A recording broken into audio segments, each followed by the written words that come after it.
This video is brought to you by John Robson Guitar Tuition. If you enjoy the content, please consider supporting the channel by enrolling on a course, purchasing some guitar lessons or a t-shirt, or you can join my Patreon. Now, on with the show. Hello chaps, welcome once again to John Robson Guitar Tuition. As always, I do hope you're well. Les Pauls are a little bit like buses. You wait ages for one, then two turn up at the same time. You've already seen probably my latest acquisition, the Gibson Les Paul Tribute, and now here's another one. This is a used Les Paul. It's a 2001 Gibson Les Paul Standard. It doesn't belong to me, in case you're wondering, what I'm up to. No, this belongs to a chap who's loaned me quite a few guitars in the past. He's called David, he's a mate of mine, and he's loaned me PRSs and a bunch of other things, and and he's loaned me this one. This guitar is unique, really, in a number of ways. Well, in one main way, given the fact that it has a sort of fairly unique heritage and a pedigree, and we'll talk more about that when we have a chat with David, right after we've heard what this guitar sounds like in a mix.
And as always, there's a full tab in both Guitar Pro and PDF formats, along with a clip of me playing that piece of music and a jam track for you to play along with it for yourself. All of that is up on my Patreon page. There's the address, and the link is in the description. $3 or £2.50 a month, and you get access to all of these bits and pieces and goodies that go along with these YouTube videos. A massive heartfelt thank you to everyone who supports me in that or any of the other ways, all of which are linked down in the description. Right. I told you this guitar was unique. It has a bit of a special pedigree and heritage. So let's cut to a Zoom call that I haven't done yet, but I'm going to do with David at some point before this video goes live, and he can tell you all about what makes this guitar so special. Right then, here we are. This is the chap who owns this lovely Les Paul. I told you earlier on in the video that it was a little bit special. So, David, would you like to explain what it is that makes this Gibson Les Paul Standard, a used Les Paul Standard from 2001, what makes it a rather special guitar? Right, well, about 10 years ago, I was in the market for a Les Paul. I wanted a Les Paul Standard, so I went the usual route of having a look on eBay, and there were three that caught my eye. One was a Cherry Sunburst Les Paul Standard. The other one was a vintage tobacco sunburst standard. That was from around 91, I think, and a gold top. The gold top was from 1981 as well. So I thought, well, I'll put a bid on the opening bid on all three of them. As it turned out, I actually ended up winning all three of them. I didn't need all three. I ended up selling the gold top and the 91 tobacco sunburst Les Paul, and end up with this one. This one does have quite a story to it. So I got an email from the seller saying, "Oh, so what type of music do you like?" So I said, "Well, I'm certainly in the rock and metal camp." And he goes, "Oh, do you like thrash metal at all?" So I said, "Yeah, well, it was the big four at the time. It was Metallica, Megadeth, Anthrax, and Slayer, and certainly, been to a few of those said bands' gigs." And he goes, "Well, do you like? I'm glad you said Megadeth. Do you like Marty Friedman?" So I said, "I love Marty Friedman. He's playing on Rust in Peace and Countdown to Extinction. It was on a heavy rotation, and certainly in my household." So he goes, "Well, you might like to know that this was actually owned and gifted to me by Marty Friedman." So I was like, "Oh, okay." There was no mention of this on the eBay listing at all. And we had some correspondence back and forth, and he was the chap that sold it to me was a music student, and ended up doing a bit of roadieing for Marty Friedman when he went solo. And he ended up being gifted the Les Paul that you have in your hands right now. And he's, sure enough, he sent me a picture of Marty autographing the guitar. And it's actually in the guitar case, which I forgot to show you, but I will send it over to you or drop it around. If you send me a scan, I'll put it into the video in post production. Yeah, no, absolutely. I'll send that over to you. And it was a very nice surprise. And the correspondence was like, I was really hoping that this would be bought by someone who would appreciate its background, basically. Yeah. So I was very thrilled to have that knowledge, and of course the photo as well was a nice little touch. So I have to ask, because if I don't, people shout at me in the comments section. Yeah. It is a well-known thing, if you're going to stand a chance of meeting and kind of getting an autograph off your favourite guitar hero, that you might take your guitar along, your guitar, and get them to sign it. How do we know that? Because I haven't shown this yet, but there is Mr. Friedman's signature on the back of the headstock right there. Yeah. How do we know that this was actually a guitar that was owned by the man himself, rather than just a fan guitar that got autographed by him? So the chap that actually sold it to me, he's the son of a pretty large music manufacturer, seller rather. Yeah. I'm not going to mention his name because I know his father very well, because he happens to be a patient of mine. Okay. But he was he had a really large musical retail shop.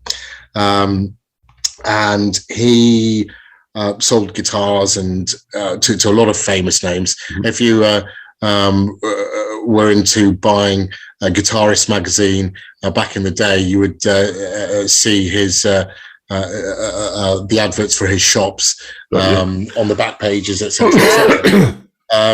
So it was actually quite full circle, because I at the time that when I bought this, because this was about 10 years ago or a little bit longer, I didn't know his father at the time. But getting to meet him and know him, he did say yes, he has sold quite a few instruments to very famous people. His roster list is huge, but including some band members of Megadeth. So he did come up. There is no concrete evidence as such, but it was still quite a nice story to sort of corroborate. But I mean, just the story that you told there, I mean, it sounds eminently credible to me, and of course, well, why wouldn't he have owned this? The thing that surprises me about this is because I'm not really, my musical tastes. I'm not quite. But Iron Maiden is about as heavy as I get, so all the kind of thrash stuff is. I don't have a great deal of familiarity with it. Let's put it that way.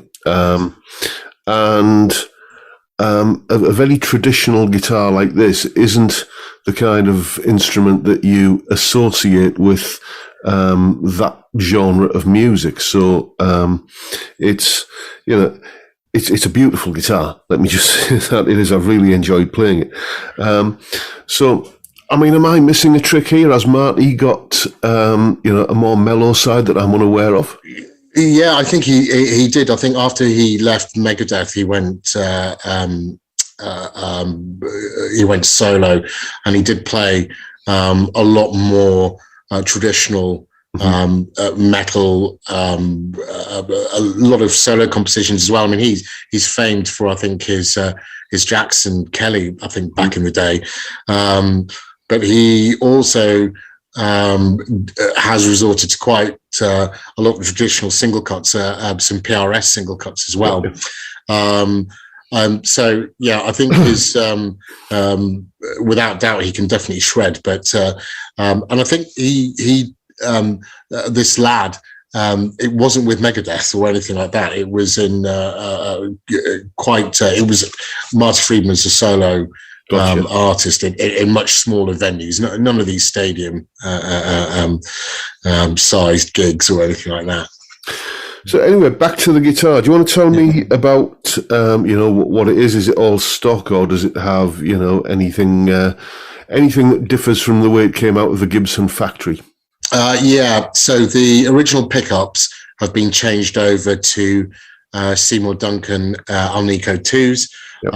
I think they were pretty much or very similar to what Slash uses. Certainly, I think that was the vibe he was going for. I don't know whether that was done by Marty Friedman or whether that was done by the lad.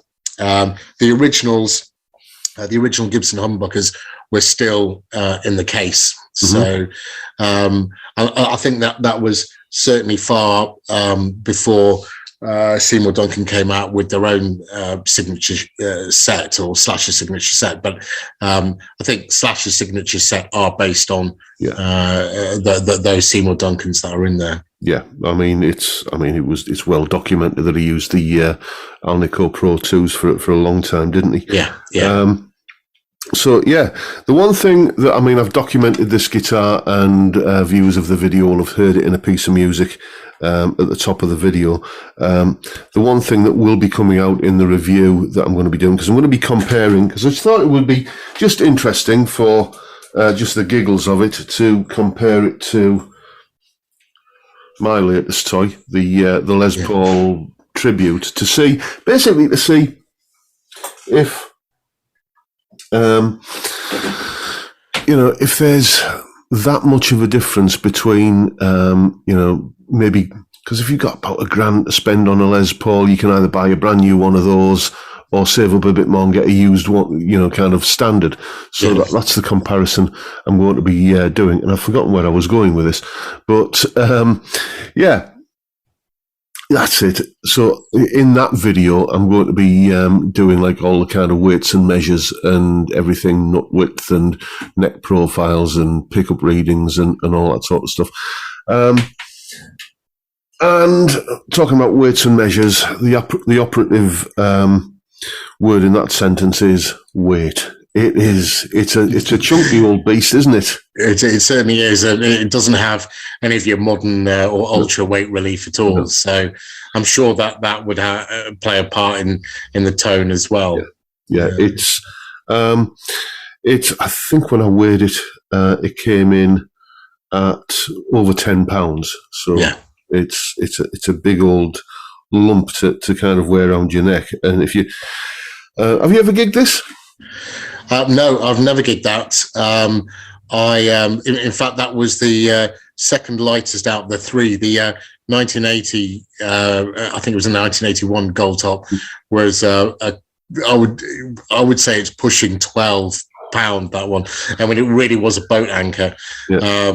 I mean, I sold it because I didn't need three, and certainly with the provenance of that or the association, even just with the signature on it, was it was going to be a keeper. Signature that one. Again, there he is. Yes. Should have been in your. David is a doctor, by the way, and with a signature like that, that's a sort of the thing that you end up seeing on many a prescription. Anyway, so you've actually very kindly loaned me another guitar as well.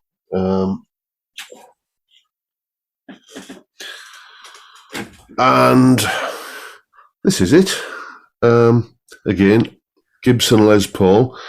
To me, because I'm not really a Les Paul aficionado, I just look this on, it's a Les Paul.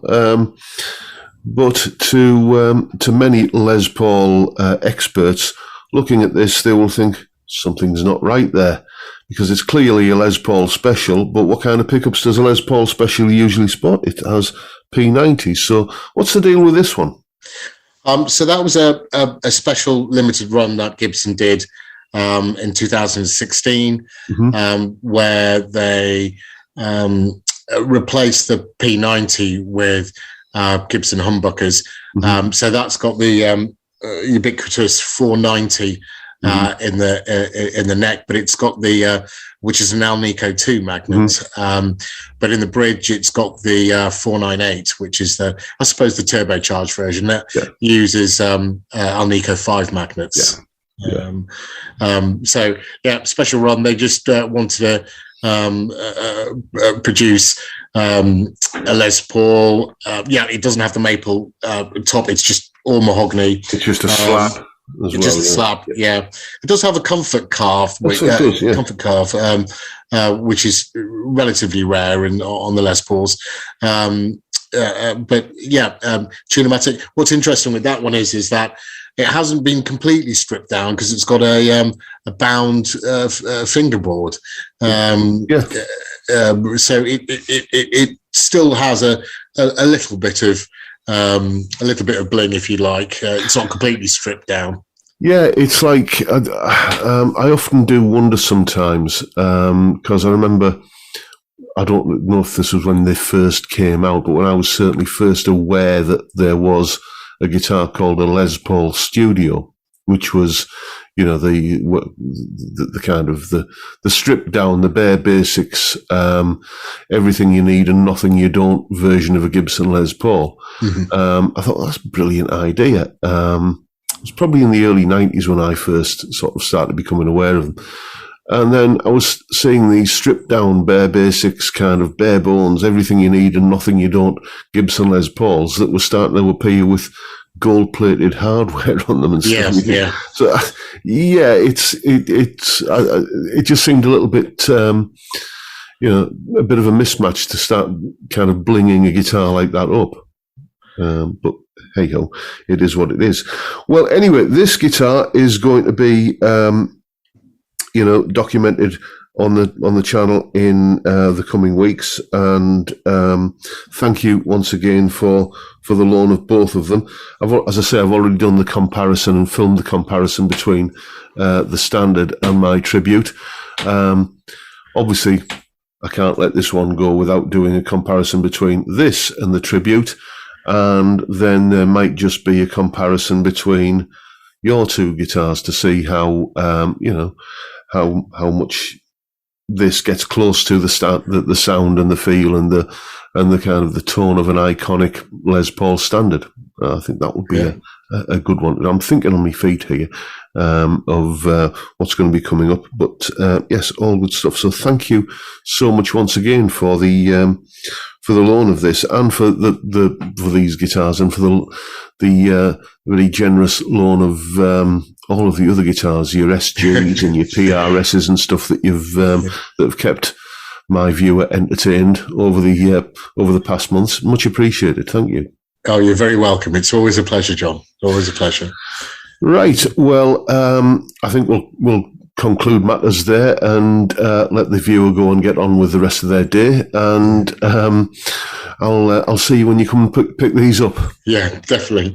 All right, John. So there you have it. This guitar used to belong to Marty Friedman, and as we probably mentioned in that little Zoom call there, I'll make a note to talk to David about this when we do the call.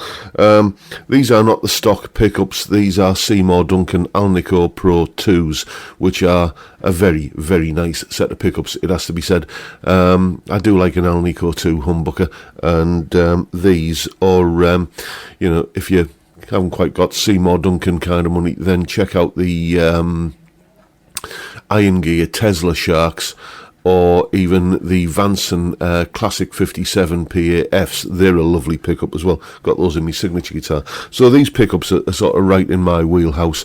What we're going to do is a comparison between this Les Paul and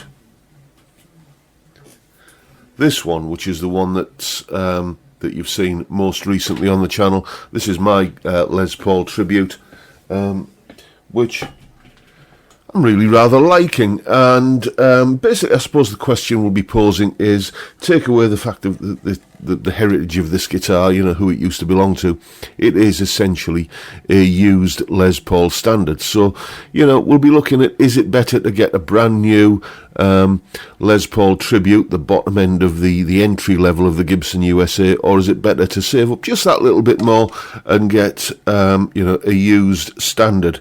So we'll be putting those two guitars, this guitar and that one, to the test side by side, seeing how they compare.